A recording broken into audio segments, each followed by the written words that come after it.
Et bonjour Louis Nadeau. Bonjour Maxime. Merci beaucoup d'être avec nous ce matin, journaliste à Marianne. On vous retrouve pour cette drôle d'époque. Et alors là, le titre de la chronique n'a jamais aussi bien porté son nom parce que depuis 10 jours, la France Insoumise est engagée.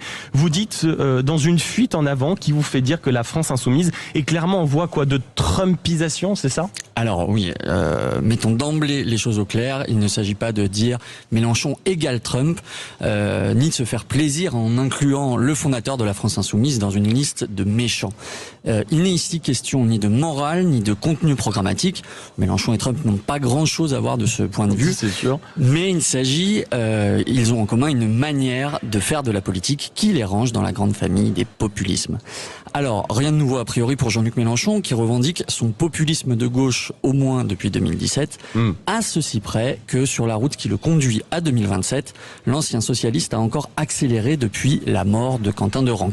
Il était déjà en mode sport, maintenant il dispute carrément un rallye. Bon, expliquez-nous ça concrètement. Ça veut dire que il est en mode drift, Jean-Luc Mélenchon, pour filer la métaphore automobile. Il ne va faire qu'enchaîner les dérapages. C'est ça. Alors première glissade, c'est un plan en 3 étapes. La première glissade, c'est installer le récit du eux contre nous. Jean-Luc Mélenchon avait déjà théorisé l'affrontement entre les élites et le peuple, puis entre les racistes et les antiracistes. Maintenant, ce sont carrément les résistants contre leurs dénonciateurs. C'est forcément binaire, dit le député Antoine Léaumont. Soit on est fasciste, soit on est antifasciste. Précisément, il n'y a pas d'entre-deux. Le monde selon LFI, c'est fastoche. Si vous n'êtes pas d'accord avec ceux qui s'accaparent l'antifascisme, vous êtes donc vous-même un fascisme. Deuxième étape, créer ses propres réseaux de communication. Alors c'est vrai, les insoumis ont subi l'hostilité d'une partie du système médiatique, mais ils ont aussi développé une allergie aux questions qui fâchent. D'où la volonté de ne pas s'encombrer avec des journalistes trop critiques. On se souvient que les insoumis ont lancé le Média. Quant à la chaîne YouTube de Jean-Luc Mélenchon, elle compte plus d'1 million d'abonnés. Enfin, cette semaine, l'Insoumis a organisé une conférence de presse face aux nouveaux médias choisis par ses soins dans l'écosystème de la gauche radicale. Dans sa dernière note de blog, Jean-Luc Mélenchon se félicite ainsi que le cœur du système médiatique parallèle des Insoumis assure chaque semaine entre 15 et 20 millions de vues. Enfin, troisième et dernière étape, produire une vérité alternative. On l'a encore vu, avec la mort de Quentin de Ranc, les Insoumis sont passés maîtres dans l'art d'assurer qu'il fait nuit en plein jour. C'est par exemple Manuel Bompard, coordinateur de la France Insoumise, assurant que Raphaël Arnaud, député insoumis et fondateur de la Jeune Garde, n'avait plus aucun lien avec cette dernière.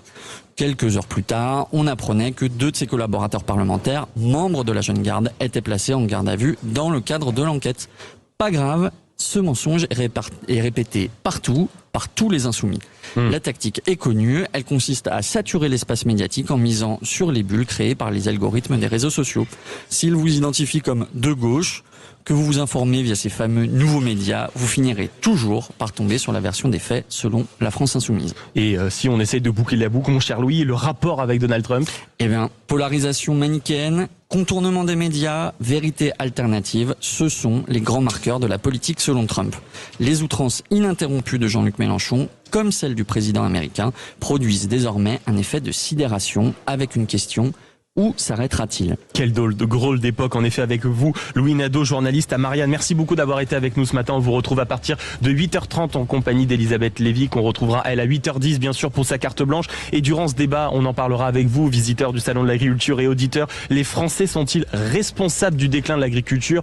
Bon, la question est peut-être légèrement provocante, mais elle a sa caisse de résonance quand on sait que oui, bien sûr, on les soutient, mais il est beaucoup plus compliqué, comme par hasard, d'acheter français, de prendre du temps pour sélectionner les bons produits. Les Français sont-ils responsables du déclin de leur agriculture ? 0826 300 300, le site sudradio.fr, l'application et les réseaux sociaux. Dans un instant, on va être en direct avec quelqu'un qui vient de recevoir 32 médailles. Il s'appelle Jean-Michel Javel, éleveur laitier dans la Loire, président de Sodial. Et vous l'avez bien entendu, c'est une coopérative agricole qui vient de prendre 32 médailles au concours général agricole. Rien que ça. À tout de suite sur Sud Radio.